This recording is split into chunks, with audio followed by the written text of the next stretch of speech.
Tonight, as we gather, let's close our eyes, take a deep breath, and listen, really listen to the ringing of the Tibetan bowl.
I just have to say, Jewish girls just love Christmas music.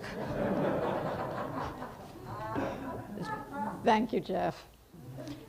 I'm Bryna Blum, your worship associate for this very special Christmas Eve service. Delighted to be here with our minister, Ian W. Riddell. Before we begin, please take a moment to silence your cell phones. In this congregation, where we acknowledge that we are on the historic homelands of the various bands of Cahuilla people, we strive to honor the inherent worth and dignity of every person. You are welcome here, no matter your sexual orientation or gender identity, your age or your size, whether you are rich or poor. We welcome people of all races, religions, and cultures. We welcome you wherever you come from, and especially whoever you love. We welcome all those who will learn and grow with us as we commit to embrace the rich and beautiful diversity of the world. Our goal here at UUCOD is to build a community centered in justice, in compassion, and in love. We're very glad that you are with us this evening, whether you are here in the sanctuary or at home, on the couch, in your pajamas. Your presence is a blessing. It is important to us here in this community to create a safe and healthy environment for everyone who gathers in worship, including those who are immunocompromised or who have other risk factors. Our COVID protocols about vaccination and mask use are in place because we try to do everything we can to protect all of us. As a reminder, masks should cover both your mouth and your nose. Please choose to act for the health and safety of our community. Now, if you will read along with me the words of the chalice lighting that are up on the screen behind me. We gather together on this Christmas Eve as fellow sojourners looking for light, for hope, for peace, and for love. We gather as people from many backgrounds, many faiths, many cultures, and many spiritual paths.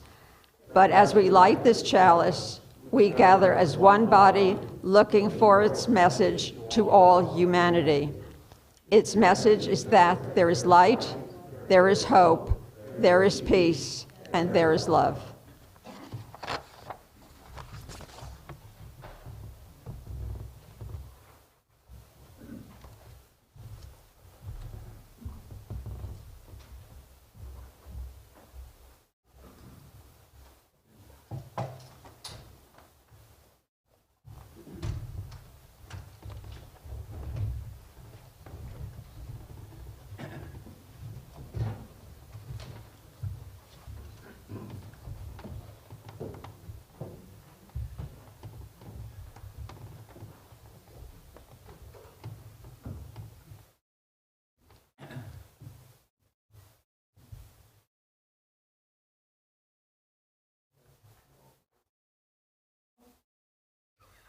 Thank goodness Jeffrey cued me.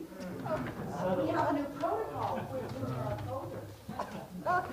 Thank you, Jeffrey. What would I do without my sidekick here?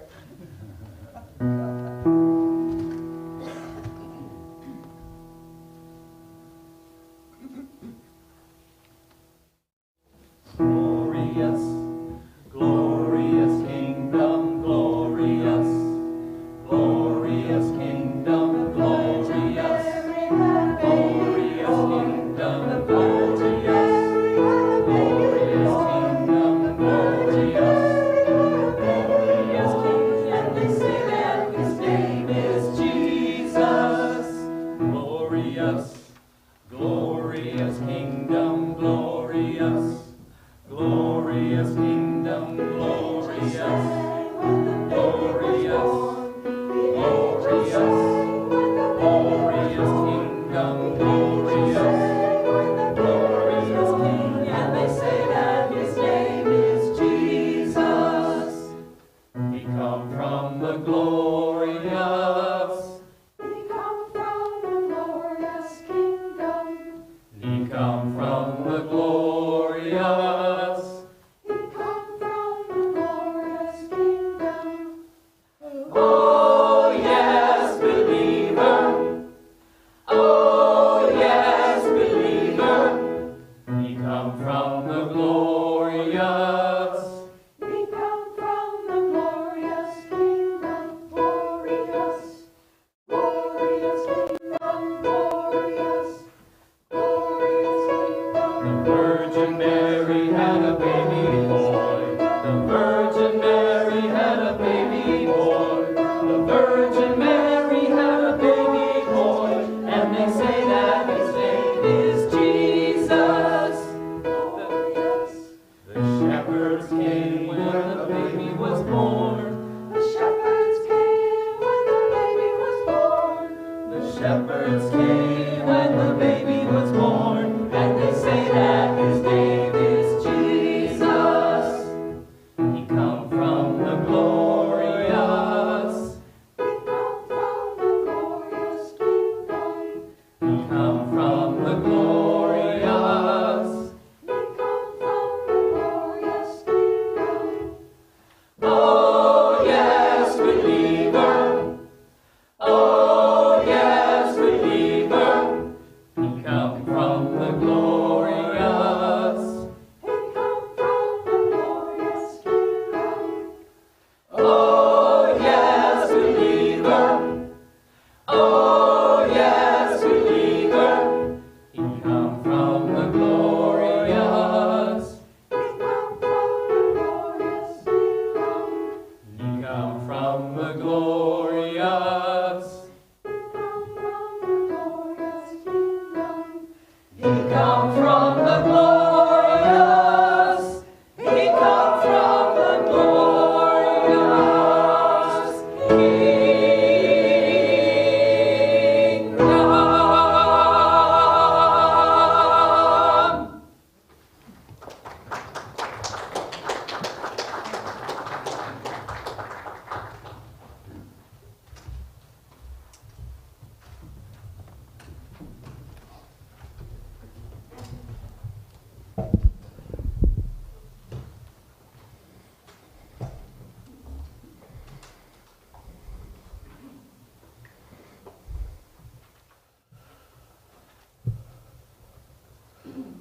Now is the moment of magic, when the whole round earth turns again toward the sun, and here's a blessing. The days will be longer and brighter now, even before the winter settles in to chill us. Now is the moment of magic when people beaten down and broken with nothing left but misery and candles and their own clear voices kindle tiny lights and whisper secret music, and here's a blessing. The dark universe is suddenly illuminated by the lights of the menorah, suddenly ablaze with the lights of the kinara, and the whole world is glad and loud with winter singing. Now is the moment of magic when an eastern star beckons the ignorant toward an unknown goal. And here's a blessing. They find nothing in the end but an ordinary baby, born at midnight, born in poverty, and the baby's cry, like bells ringing, makes people wonder as they wander through their lives what human love might really look like. Now is the moment of magic when we gather together on this special night to worship, to sing, and to enjoy each other's presence. I'll invite you to rise in body or in spirit as we sing our first carol tonight, the first Noel. If you haven't been to a Unitarian Universalist congregation before, we sometimes change words. It's just whatever words come out of your mouth is just fine. The first Noel.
As we all know, Christmas comes whether you are ready or not. I am always in a bit of shock when December 1st arrives on the calendar. I always feel like there should be at least another week beyond Thanksgiving before I can even contemplate the next holiday. I think, however, that beyond the incredible demands of the season, the hardest part is to reconcile is that the heart is not always in sync with angels, presents, babies in the manger, and ho, ho, ho. Sometimes it feels like you just go through the motions because that's what's expected. Sometimes I wish Christmas would take a vacation and returned next winter, next year. Yet there is something compelling about the fact that Christmas comes no matter what. The celebration of the birth of Jesus comes no matter the season of your heart. The baby that would bring a message of universal equality, compassion, forgiveness, and love is reborn again and again and again, no matter what your state of mind or being. Indeed, in spite of it. Perhaps that is the real miracle of the season, that hope and possibility cannot be denied. As I contemplate the state of the world at this moment in time, I cannot think of anything needed more than a reminder of our potential to bring peace and healing and possibility into our lives. We don't always feel it, or see it, or think it. It's there. But then comes Christmas, even when we aren't ready to receive it.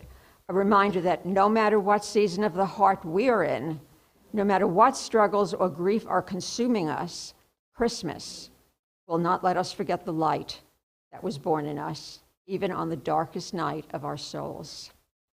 So, even if you can't deal with all the razzle-dazzle and expense of the holiday, at the very least, open the inn door and prepare the manger of your heart for the gentle but powerful message that is seeking to be reborn in you. Never forget that you are a child of the universe, and where there is life, there is light and love and hope waiting to be reborn again and again and again. So turn on some twinkling lights, pour yourself a glass of eggnog, or not, and wait for the angel chorus to announce your heart's rebirth.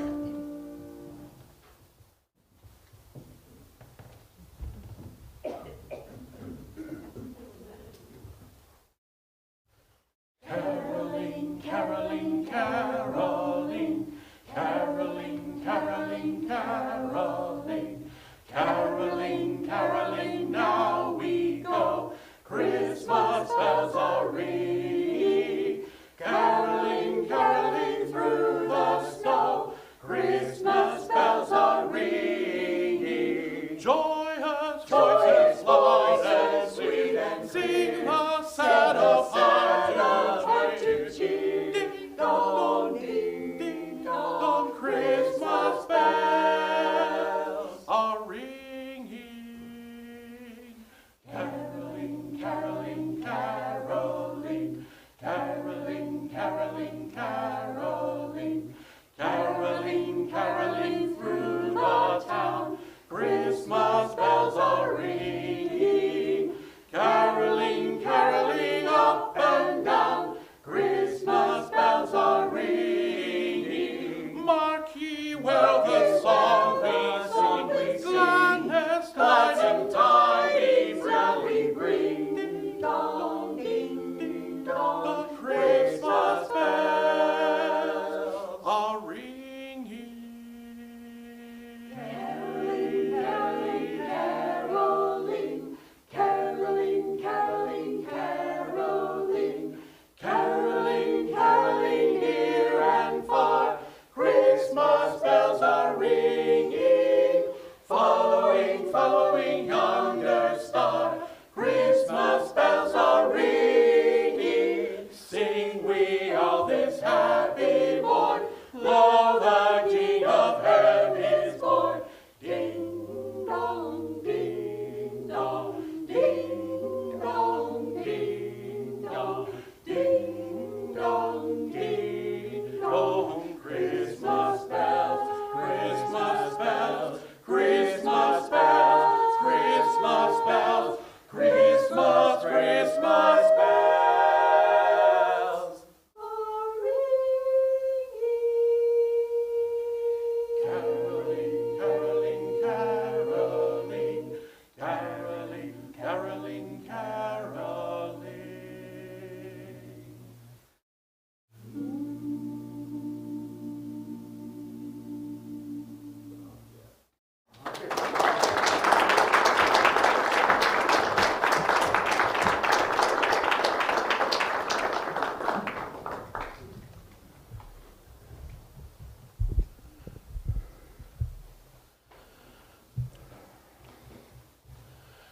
This story is the ending of Dylan Thomas's A Child's Christmas in Wales. We returned home through the poor streets where only a few children fumbled with bare red fingers in the wheel-rutted snow and catcalled after us, their voices fading away as we trudged uphill into the cries of the dock birds and the hooting of ships out in the whirling bay. And then, at tea, the recovered uncles, who they had partied the night before, the recovered uncles would be jolly, and the ice cake loomed in the center of the table like a marble grave. Auntie Hannah laced her tea with rum because it was only once a year. Bring out the tall tales now that we told by the fire as the gaslight bubbled like a diver. Ghosts hooed like owls in the long nights when I dared not look over my shoulder. Animals lurked in the cubbyhole under the stairs where the gas meter ticked.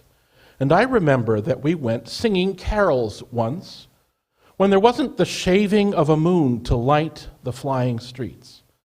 At the end of a long road was a drive that led to a large house, and we stumbled up the darkness of the drive that night, each one of us afraid, each one of us holding a stone in hand just in case, and all of us too brave to say a word.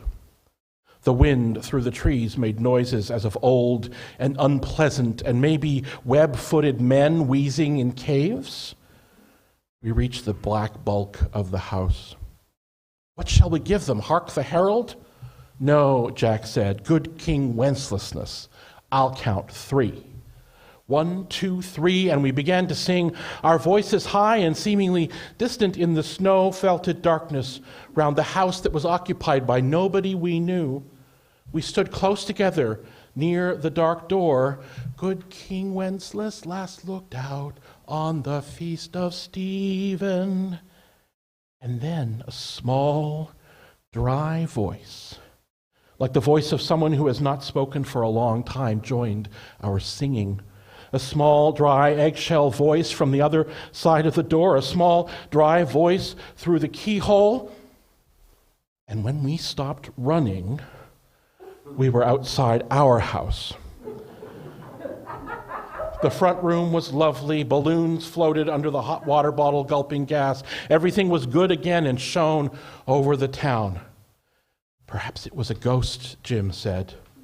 Perhaps it was trolls, Dan said, who was always reading. Let's go in and see if there's any jelly left, Jack said, and we did that. Always on Christmas night there was music. An uncle played the fiddle, a cousin sang Cherry Ripe, and another uncle sang Drake's Drum. It was very warm in the little house. Auntie Hannah, who had gotten onto the parsnip wine, sang a song about bleeding hearts and death, and then another in which she said her heart was like a bird's nest. And then everyone laughed again, and then I went to bed.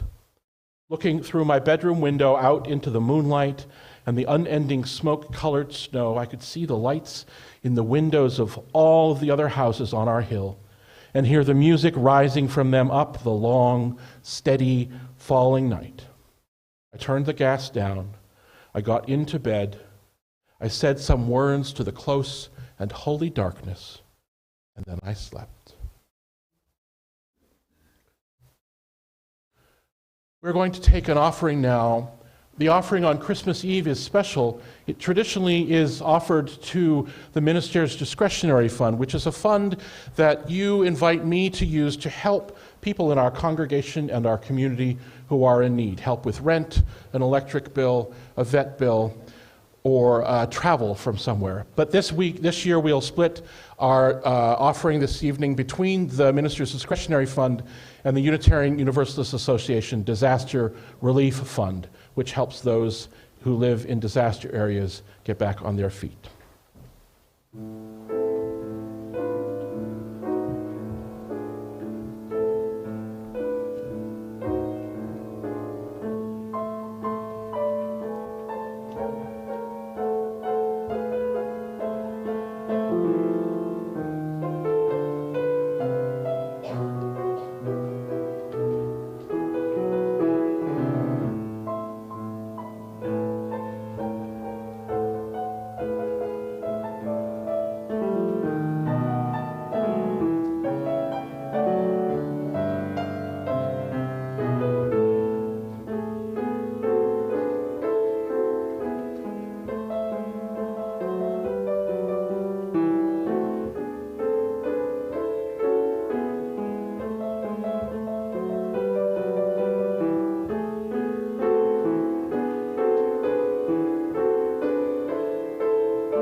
Thank you for your generosity tonight and around the year as we support those in our community who are in need.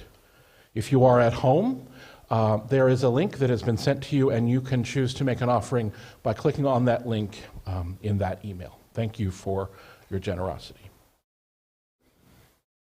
Our next reading comes from the Christian Gospel of Luke, 2nd chapter, first 7 verses. In those days, a decree went out from Emperor Augustus that all the world should be registered. This was the first registration and was taken while Quirinius was governor of Syria. All went to their own towns to be registered. Joseph also went from the town of Nazareth in Galilee to Judea, to the city of David called Bethlehem, because he was descended from the house and the family of David. He went to be registered with Mary, to whom he was engaged and who was expecting a child. While they were there, the time came for her to deliver her child, and she gave birth to her first son, wrapped him in bands of cloth, and laid him in a manger, because there was no place for them in the inn.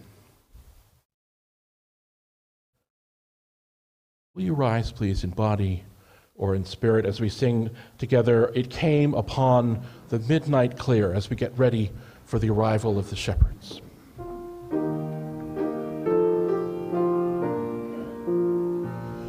It came upon the midnight clear, that glorious song of old, from angels bending near the earth to touch their hearts of gold. Peace on the earth to all goodwill, from heaven the news we bring. The world in solemn stillness lay to hear the angels sing.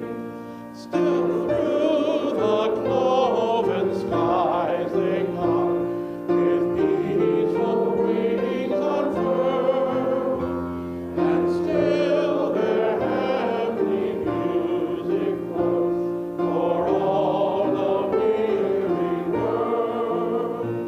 Above this sad and lonely plain, they bend on hovering wing, and never o'er its pebble sound the blessed angels sing.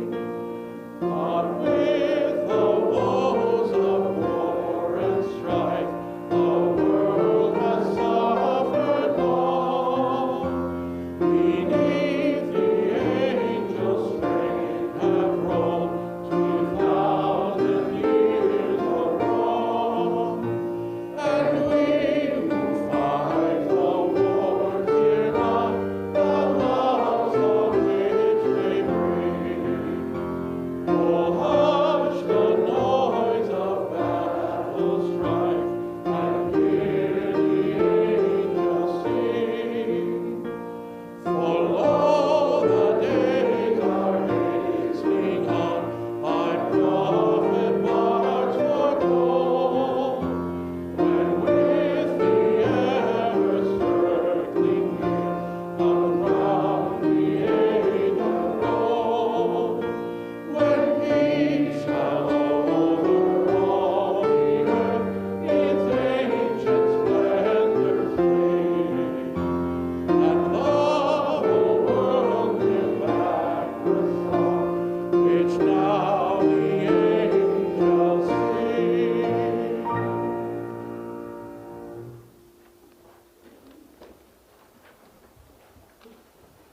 The writer of the Gospel of Luke continues. In that region there were shepherds living in the fields, keeping watch over their flocks by night. Then an angel of the Lord stood before them, and the glory of the Lord shone around them, and they were terrified. But the angel said to them, "Do not be afraid. For see, I am bringing you good news of great joy for all the people. To you is born this day in the city of David a Savior, who is the Messiah. This will be a sign for you. You will find a child wrapped in bands of cloth and lying in a manger." And suddenly there was with the angel a multitude of the heavenly hosts praising God and saying, "Glory to God in the highest heaven, and on earth, peace among those." When the angel had left them and gone into heaven, the shepherds said to one another, "Let us go now to Bethlehem and see this thing that has taken place, which the Lord has made known to us." So they went with haste and found Mary and Joseph and the child lying in the manger. When they saw this, they made known what had been told to them about this child, and all who heard it were amazed at what the shepherds told them. But Mary treasured all those words and pondered them deep in her heart.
Imagine it. There you are, doing your job, keeping watch over your flocks by night, as you do every day and night. And suddenly there's this noisy light in the sky and this glowing somebody calling out and bringing you news that they feel is so important and meaningful, they had to jump out of the nighttime clouds at you about it. Or you're Mary, going on with your day, worrying about all those things you worry about to keep life moving along, wondering when that darn Joseph is going to finally ask the question, and bang! bang, there's this glowing huge somebody in your living room telling you you're going to have a baby and that he's going to be something big in the world. That your life is about to change forever and that you're going to be responsible for a new life for the next, 18 years or so. And these glowing creatures have the nerve to say to you, to say to those darn shepherds, be not afraid. Perhaps something like this has happened to you in your life. A normal day, you're going about the things you need to do, and then bang, someone or something taps you on the shoulder or coughs from the corner or shouts in your ear, pay attention to this important new thing.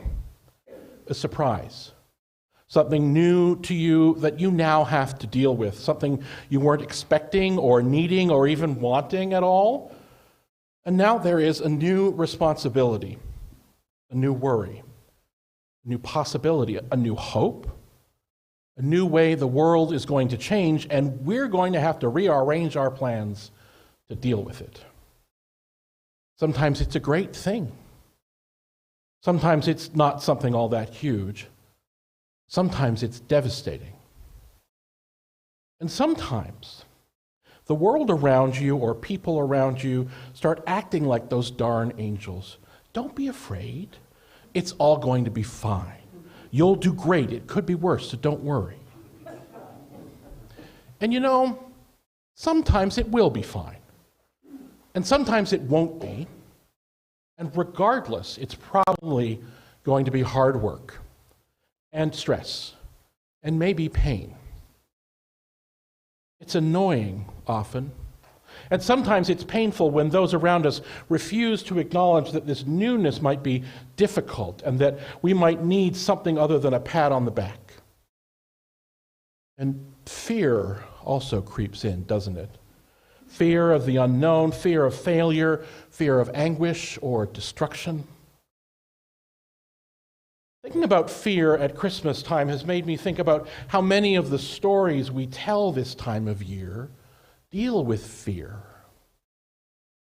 Think about Dylan Thomas's Child's Christmas in Wales and those poor little boys singing carols in front of an old house who are haunted, frightened, terrified by a thin, reedy voice that they have no idea whether that's a ghost or not, and run away.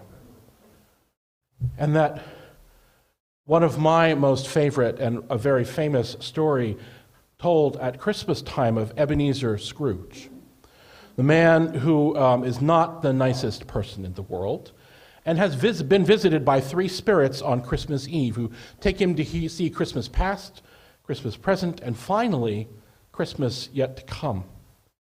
Near the end of that third terrifying visitation, the spirit and Scrooge end up in an overgrown, forgotten graveyard, and the spirit stretches out his hand, pointing Scrooge toward a particular gravestone.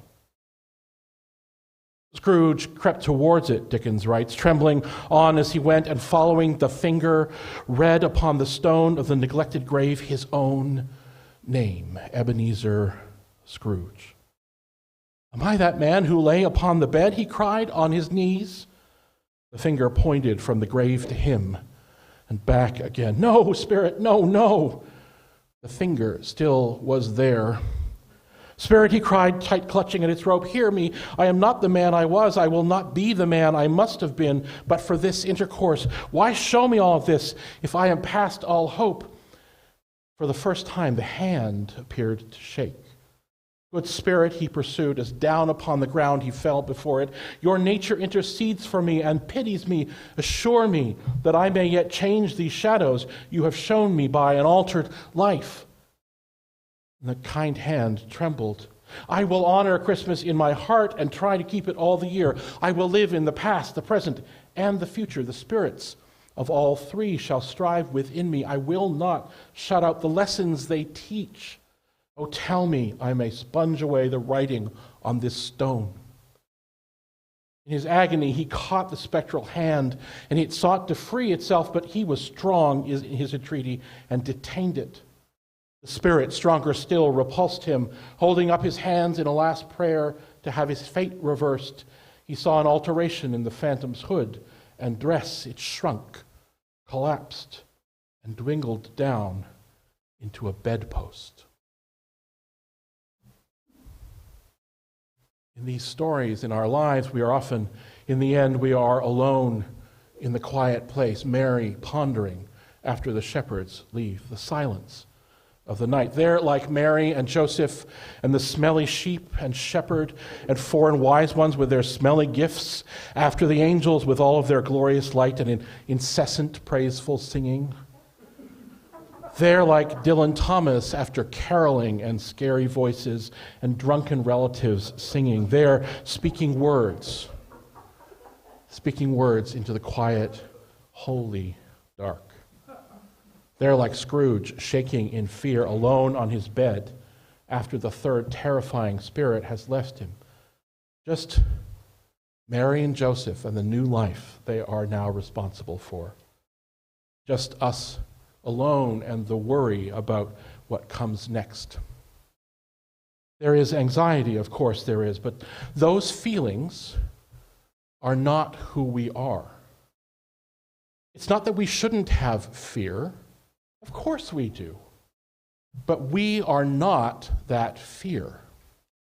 We are not our feelings. They are real. They are powerful. But the Christmas stories we tell, old and new, tell us that there is something beyond that fear. Perhaps it's hope. Perhaps it's more of what came the day before. Perhaps there's something new. But there is something beyond the fear, beyond the aloneness. Now, despite my absolute adoration for Charles Dickens' A Christmas Carol, I am not a person who thinks that spirits come to teach us lessons, or who thinks that God or the universe or fate or the goddess put things in our path to teach us lessons. I prefer to think that we always have the choice to learn from what comes, to learn from what happens to and around us, to learn from the stories we tell and are told. Over the past weeks here in this congregation, we've talked about that choice. We've talked about choosing hope as an active response to the world, choosing wonder and curiosity, choosing to see miracles, and choosing to do the one small thing, the next thing, to light that one candle in service of safety or holiness or justice or peace. We have the choice to hear the words, "Be not afraid," and to remember that our fear is real, but that we are not our fear. We have the choice to breathe into the close and holy darkness and to listen and to say yes to what calls us deeper, to what calls us forward, to what might call us home. Will you join me now in a time of quiet prayer and contemplation?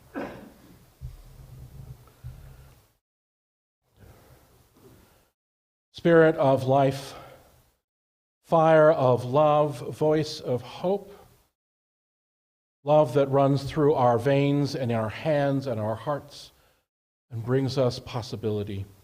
We are gathered here together on this long, dark night. This night we feel like we've been waiting for a long time. The decorating is done. The travelers have arrived. The world waits in quiet for the arrival of new life, of new hope, of new possibility. And here we are together waiting. We sing songs into the waiting night. We tell tales of ancient stories from distant places. And here we are together waiting just a little bit more. The dawn will come. The day will arrive, and it will bring with us that light, that hope, that possibility, but it will bring them through us, through our hearts and our spirits and our hands. When that new day dawns, may we make a new home for the lost, for the homeless, for the estranged, for the refugee. May we make a world that welcomes the vast and glorious beauty of human diversity. May we make ourselves open to the possibility of new ways of being, ways woven with love and trust and inclusion. May this ancient tale of the arrival of new life remind us that tyranny, like Herod's, can be made to crumble in the arrival of the smallest of love's children. May it remind us that fear, like the shepherds had, can become hope if we listen to the voice of wonder and choose. And may it remind us that even the smallest among us can build possibility for all the life which surrounds us, only if we choose to love together. May it be so, and amen.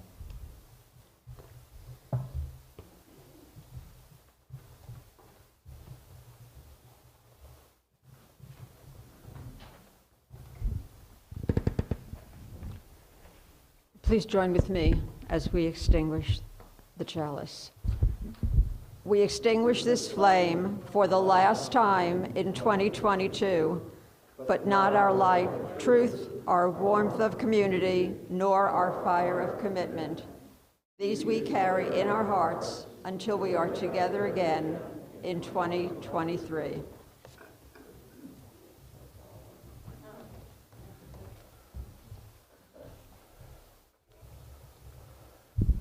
In just a moment, we are going to sing Silent Night together. We are also going to turn the lights off. I hope you all have a candle. If you don't have one, the ushers have some more that they can bring to you. In a moment, the ushers are going to walk up the center, walk up the aisles, and they will invite you to light your candle from theirs. When you light, a little logistics so we all stay safe and relatively wax-free. When you light your candle, the candle that's already lit should stay up, and the candle that needs to be lit should touch like that. So once you receive it from the usher on the aisle, please pass it down the aisles. Does that make sense? Yes. Watch out for the hair of the person in front of you. Will you rise now in body and spirit? Jeffrey's going to play some music while we start lighting. Will you rise now in body and spirit as we sing Silent Night? Oh.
friends, when the song of the angel is still, when the star in the sky is gone, when the kings and princes are home, when the shepherds are back with their flock, the work of Christmas begins.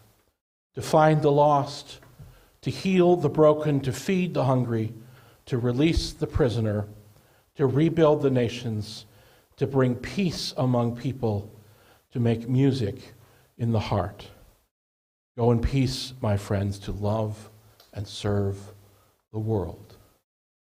Why don't we can all make our way out of the room with our candles, if you want, into the dark night.